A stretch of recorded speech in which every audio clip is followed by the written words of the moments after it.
Hey guys, so you know about that ugly, terrible, disproportional monstrosity that is that TIE fighter that they gave you as a gift with purchase in the first 7 days that you bought the most expensive Lego set ever? This abomination has deservedly received tons of flack and criticism, and I wanted to see if it was that bad. So, I kind of built the TIE fighter with pieces I had in my parts bin and collection.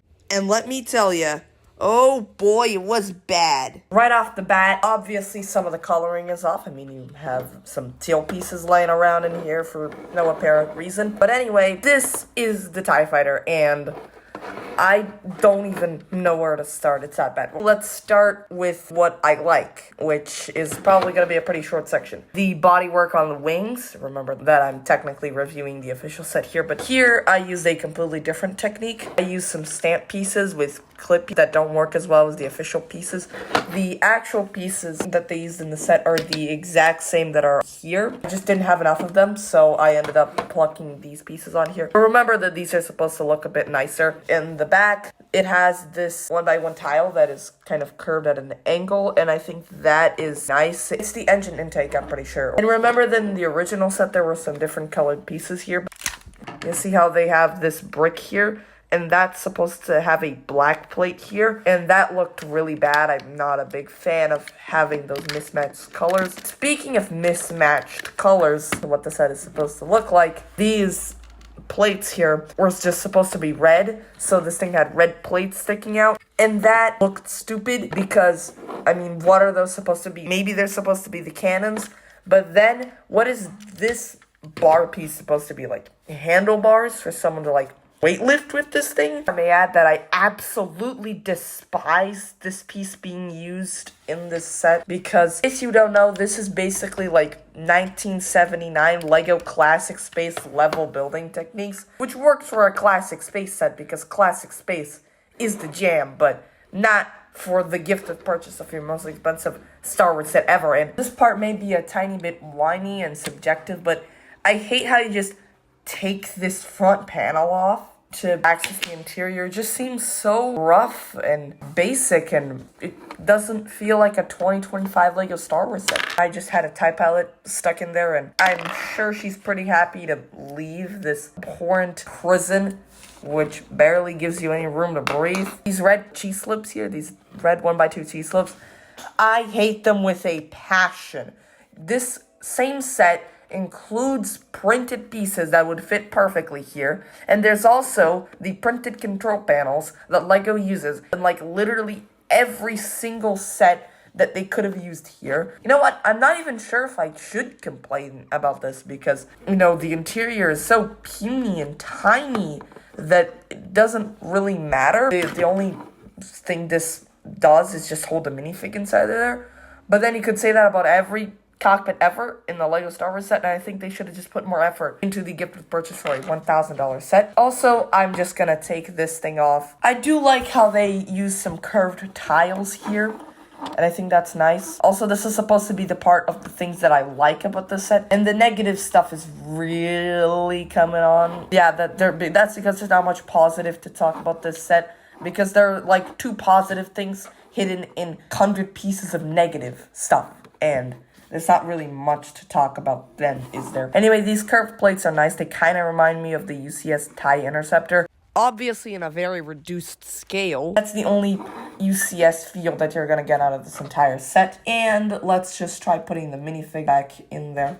And I'm sure she is very depressed of going back in this monstrosity. But also, if you remove both panel pieces and this 1979 classic space piece that they just stuck on here to represent the cannons in the worst building way possible. Now, this entire thing is the exact same front and back. It's almost indistinguishable, in fact. Aside from some of the pieces that I had to replace because I just didn't have enough of them. One gigantuous mistake, like one fundamental thing that they did wrong in this set was to give you the ability to put a minifigure inside. That makes the cockpit balloon, except the wings are still only 12 studs tall, which makes it So the entire TIE fighter is completely and utterly disproportional. And if they didn't have to fit a minifig inside, then the TIE fighter would have had the ability to have its cockpit shrunk and be a lot better looking. And perhaps instead of just doing this, you could have some structural support. This wouldn't not happen even if this thing was without a minifig, because the wings would still potentially be attached in the same way. Like, these wings aren't too bad. I'm talking about the original ones here. But with this cockpit, they're awful. They just don't work. And in fact, let me put the pilot in there to see if he'll shake around. That didn't come out right. As you can see, if you hold it by the cockpit, there is a bit of rattle. Most TIE fighters, you can just hold them by the wing, but this one,